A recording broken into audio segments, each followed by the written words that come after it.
Ya Hayyu, Ya Qayyum. Kalau buka bukunya Syekh Abdul Samad Al-Filmbani, Siyarus Salikin, itu ada 7 menu zikir. Dan zikir level 1-nya, Ya Hayyu, Ya Qayyum. Apa faedah zikir Ya Hayyu, Ya Qayyum? Hatinya keras nggak terasa? Sulitkah tersentuh menyebut nama Allah? Ya. Kalau ada yang begitu, segarkan kembali dengan baca Ya Hayyu, Ya Qayyum. Assalamualaikum warahmatullahi wabarakatuh. Jumpa lagi bersama saya di channel Sultan Rafi ID, channelnya ngumpulin nasihat ulama untuk menasihati diri sendiri. Alhamdulillah, bagaimana kabar teman-teman semua? Semoga dalam keadaan baik, dalam keadaan sehat, dan selalu dalam lindungan Allah Subhanahu wa Ta'ala. Saya pribadi dari channel Sultan Rafi ID ingin mengucapkan taqabbalallahu minna wa minkum. Selamat Hari Raya Idul Fitri. Mohon dimaafkan segala kesalahan yang mungkin banyak saya lakukan selama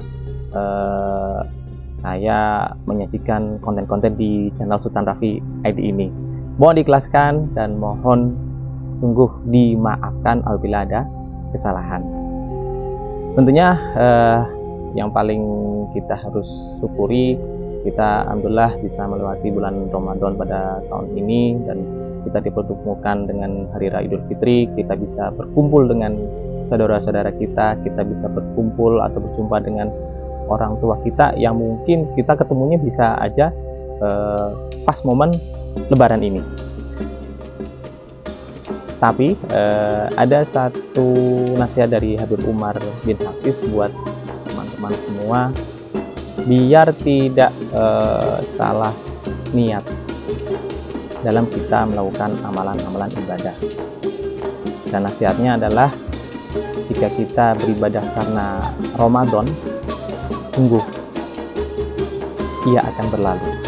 Tapi jika kita beribadah karena Allah, maka takkan ada yang berubah meskipun Ramadan telah pergi. Nah, tentunya nasihat ini akan jadi sedikit cambuk bagi kita, bahwa kita untuk kembali meluruskan niat, meluruskan kembali tujuan awal kita dalam beribadah untuk siapa? Tentunya tidak lain hanya untuk Allah Subhanahu wa Ta'ala.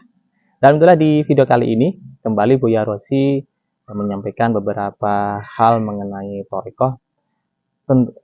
Yang utama mengenai keistimewaan dari thariqah Samaniyah. Nah, di acara haulnya Abah Zain Sukri, salah satu ulama besar di Palembang. Banyak hal-hal yang bisa kita dapat dari video kali ini.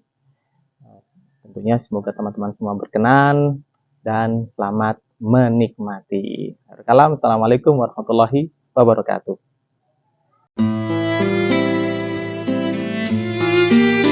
Abah Zain Sukri menampilkan sifat 20 yang Disimak, jarang ya. terlihat. Orang biasa cuma bahas sifat 20 Allah, wujud, qidam, baqa, akli semua, hafalan semua, memori semua. Tiba-tiba beliau mensyarah wujud, nukil Imam Ibn Arabi. Benar nggak? Bahas tentang wujud, nukil Imam Sya'rani. Bahas tentang wujud, nukil Imam Abdul Karim Al-Jili.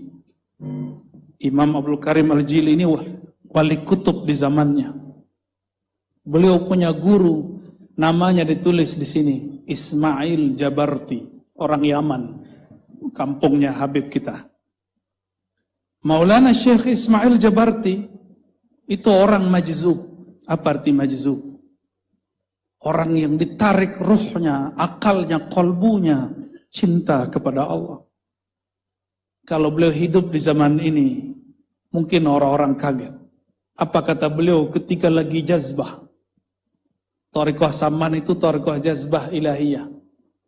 Syekh Saman mengatakan dalam kitab An-Nafahat Al-Ilahiyah, thariqah kami ini thariqah jazbah ilahiyah. Karena bersambung kepada Syekh Ismail Al-Jabarti. Beliau pelanjut Syekh Abdul Qadir Al-Jilani. Coba perhatikan kalam ini. Enggak ditulis di kitab beliau, beliau sembunyikan. Adanya di kitab bacaan beliau, Al-Insan Al-Kamil. Semua orang berthariqah Saman dulu baca kitab ini. Mursyid-mursyid saya Naqsyabandiyah di Sumatera Barat baca kitab ini. Guru-guru saya Qadiriyah di luar sana baca kitab ini. Al-Insan Al-Kamil. Ilmu itu diajarkan Ismail Jabarti.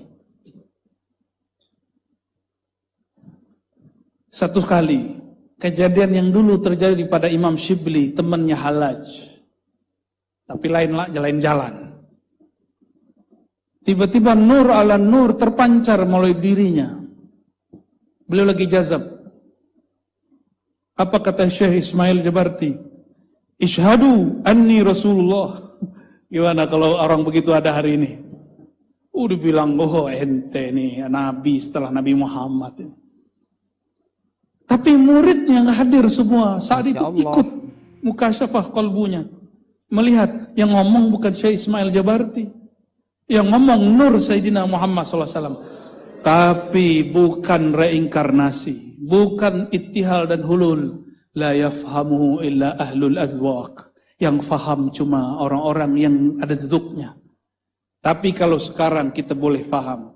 Handphone kalau saya telepon Maulana Syekh Habib Omar Abdul Aziz, keluar suara beliau di handphone saya. Apakah beliau masuk ke dalam handphone?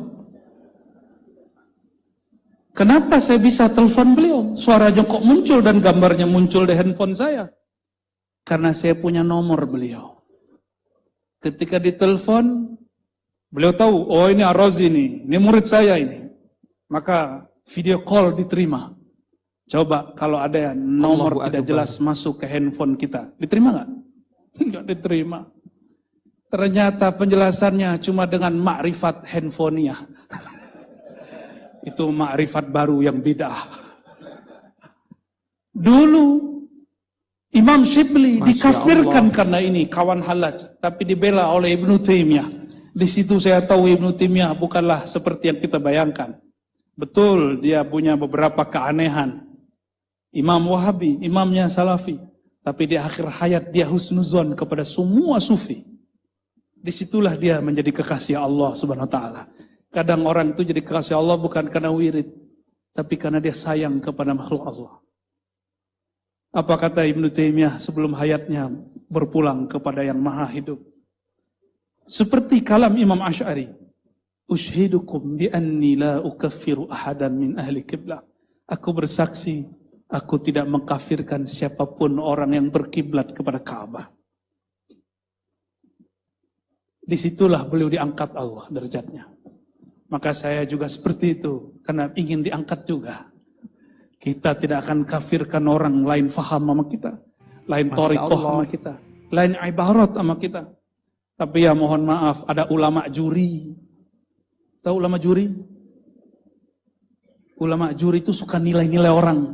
Semoga malah hari ini kalau ada berubah hatinya. Ya. Kami ini juga pernah lama menjadi juri. Tapi dibimbing para mursyid, kamu jangan jadi guri. Yang berhak jadi juri hanya Allah Ar-Raqib. Yang maha mengawasi kolbu. Kalau kita mengawasinya, bukan kolbu yang kita awasi. Abah Zain Syukri tidak menganggap Syekh Ismail Jabarti kafir. Karena dia faham padahal waktu itu belum ada istilah ma'rifat handphonenya. Ya.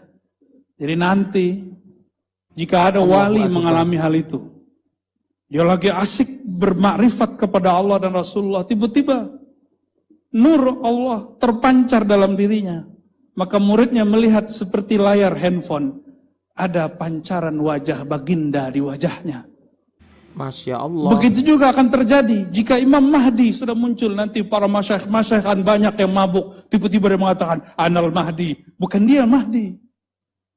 Dia hanya sedang mabuk, memancarkan, ngasih tahu sang Mahdi sudah keluar. Rasulullah SAW masih Rasul nggak? Nabi Muhammad masih Nabi nggak? Masih. Dan beliau akan selalu berbicara dengan cara apapun. Dan kadang-kadang kita melihat ada murid, ada zuriat berbicara. Yang kita lihat bukan beliau yang bicara. Tapi orang yang diceritakan lagi bicara tentang dirinya. Itu babnya tadi, thariqat apa? Marifat apa tadi? Marifat handphone. Ya. Apakah orang masuk ke dalam handphone?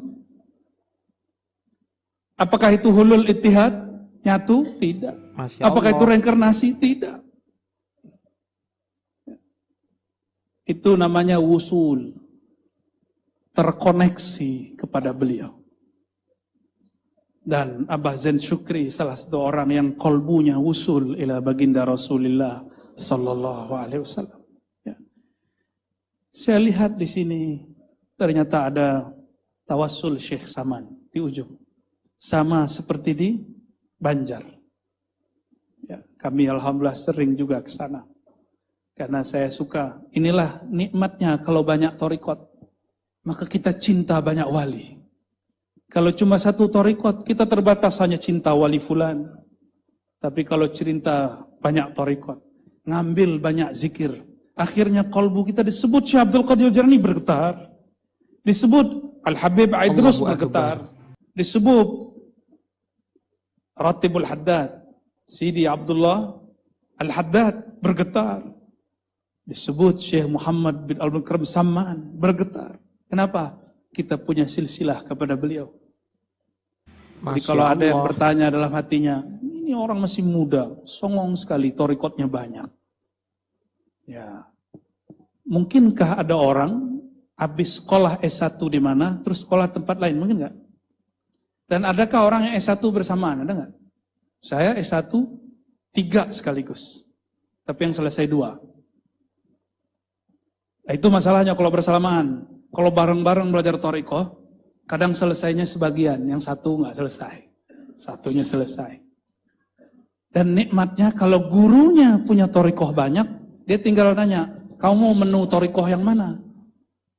Karena guru itu tidak hanya sebagai ahli penanam tanaman surga, dia juga seperti ahli masak. Ahli masak itu sebutannya apa? Koki, chef. Chef yang ada di resto-resto. Itu chef. Masya Allah. Bisa buat makanan Thailand. Bisa buat rendang, padahal bukan orang Padang, bukan orang Thailand. Bisa buat makanan Cina. Kok bisa? Ternyata dia terhubung kepada yang mengajarkannya. Maka seorang guru mesti kolbunya luas. Sehingga dia menerima banyak masyrab rohani. Banyak ceret-ceret rohani. Dari fulan, dari fulan, dari fulan. Dan saya melihat beliau pun thariqahnya lebih dari satu. Samaniyah iya, Qadiriyah iya, Naqsyabandiyah iya, Ba'lawiyah iya. Maka muncul dalam silsilah, dalam rotib Saman, muncul. Ya? Dan kita bersyukur kita masih menikmati itu pagi ini. Terakhir yang mau saya bahas, semoga pembahasan ini tidak panjang. Tawasul Syekh Saman. Allahu Akbar. Di tawasul Syekh Saman, setelah beliau buka dengan waja'al lana min kulli dhaikin farja waqmit binaril ghazi, lalu ada, inilah inti tawasul Saman, dimulai dari Masya Allah. Al-Ismul A'zam.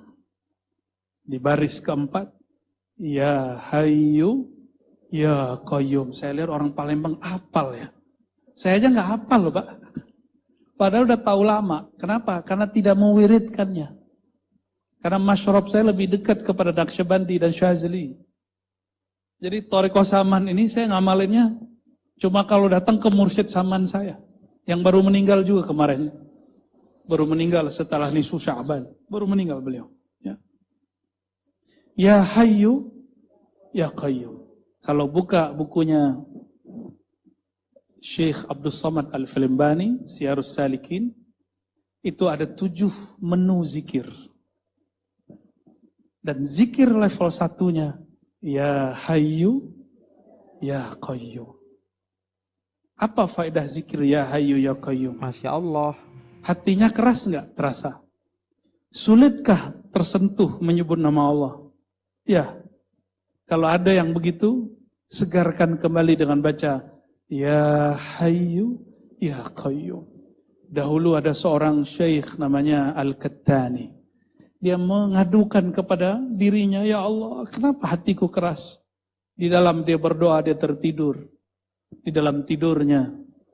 Ra'an Nabiyya sallallahu alaihi wasallam. Beliau melihat baginda Rasulullah sallallahu alaihi wasallam. Lalu bertanya, ya Sayyidi, ya Habibi, ya Nabi Allah. Nah, itulah yang diabadikan. Assalatu wassalamu alaika ya Rasulullah. Ada di ratib, benar. Itu menghadirkan ruhaniah beliau. Ya. Lalu mengatakan, ya Sayyidi, Allahu Akbar. qalbuku keras. Aku mengeluhkan, wahai Rasulullah, qalbuku sulit tersentuh nama Allah. Sulit tersempuh zikrullah. Lalu baginda Rasulullah SAW mengajarkan, Masya Allah. mentalkinkan, mengijangka masih, Kiai. Masih. Di Banjar masih. Saya ke Kalimantan Timur masih. Di Makassar masih, orang-orang Bugis, orang-orang Makassar, orang-orang Bone masih. Dan ketika kami sholat di masjid, beberapa habaib kita pun ternyata masih mengamalkan Ya Hayyu, Ya Qayyum, birahmatika astaghis. Kapan dibacanya? 40 kali antara azan. Dan ternyata rahasianya bukan di situ. Rahasianya di hadis Nabi. Siapa yang bangun, hadis Imam Ibnu Majah, ya, siapa man shallal ghada, yang bangun 40 kali pagi, salat subuh berjamaah di masjid, Allah akan terbitkan nur kolbunya. Diisilah daripada bengong, apalagi sekarang zaman now, orang sebelum Masya Allah. takbir main handphone, buka assalamualaikum main handphone. Tapi kalau main tasbih bid'ah, Kiai. Tasbih itu bid'ah itu. Kalau buka handphone, nggak bid'ah. Ya, begitu. Jahil. Orang-orang hari ini begitu. Gak boleh pakai tasbih. Mirip dengan Yahudi. Yang sudah pergi ke Israel, adakah Yahudi pakai tasbih? Saya nggak lihat. Mungkin Yahudi Palembang kali ya. Ternyata ada namanya fobia Yahudi. Nggak seneng Yahudi. Seperti orang dulu nggak seneng Cina. Lah orang Palembang diadu sama Cina, pempek aja dari Cina. Ya. Allahumma sholli ala sayyidina Muhammad. Ini mata-matanya sipit-sipit semua nih. Jangan antum keturunan. Allahu Akbar. Keturunan Cheng Ho ya. Allahumma sholli wa sallim barik alaih. Lalu beliau mengatakan, ya Qahhar. Ya Qahhar berarti diloncat. Nah, ini hebatnya Syekh Saman. Aslinya di menu zikir Samaniyah Khalwatiyah. Masya Allah. Itu orang ya Qayyum, ujungnya baru ya Qahhar yang ketujuh. Tingkatan ketujuh, menu terakhir, penutup baru ya Qahhar. Tapi oleh beliau, setelah ya Hayyu ya Qayyum, langsung diringkes ya Qahhar. Jadi orang kalau asli Nur Muhammad terbit di kolbunya, baca ya Hayyu Qayyum, dia bisa ketarik. Baca Qahhar, dia bisa fana. Ini tahadus bin ni'mah, bukan ingin melebihkan. Awal saya ditalkin Thariqat Samaniyah. Belum balik. Umur sekitar 11 tahun. Itu selama lebih dari setahun, setiap kali zikir la ilaha Allah, aglabian. Saya mengalami apa yang disebut orang fana itu. Biiznillah. Jadi kalau orang bilang, baca la ilaha terus hilang. Benar. Kayaknya dunia hilang, nggak ada lagi, kita pingsan. Itu awal-awal zikir Masya pingsan. Allah. Lama-lama tetap duduk, tapi sudah tidak tahu diri lagi. Yang tahu hanya Allah, Allah, Allah. Nah, beliau ahli zikir mengalami itu semua. Mengalami itu semua. Syekh Abdul Samad Al-Falempani yang awal ditalqin oleh Syekh Muhammad bin Saman mengalami hal itu. Karena itu thariqah jazbah. Jazbah ini kalau dizikirkan diketarik. Nah, hebatnya kalau rotibnya dilakukan, jazbahnya hanyut dalam dengungan suara. Kalau enggak, pasti pada teriak-teriak. Ya. Saya sudah ketemu banyak orang-orang ahli zikir, Saman, Qadiriyah, dan lain-lain, yang tidak menyenandungkan selawat dan tahlil, pasti mereka semuanya sering teriak-teriak, Allah, Allah. Di sini jalannya. Kenapa? Karena Allahu energi Akbar. jazbahnya dialirkan lewat selawat yang didendangkan. Itulah sir baca tawassul berirama. Nah, maka kami kalau ada murid mau talqin, itu disuruh dulu Masya Allah. buka kolbumu dengan izin Allah, baca ya hayu qayyum 40 hari. Kadang-kadang 7 hari sudah kita panggil. Kadang-kadang baru ketemu, sudah langsung ditalqin. Tergantung rezeki dia. Dan itu luar biasa. Orang yang zikir ya hayu qayyum, ditalqin zikir nama Allah. Coba baca nama Allah. Allah. Ditalqin nama Allah. Dia akan merasakan indahnya memandang dirinya, menyebut nama Allah subhanahu wa ta'ala.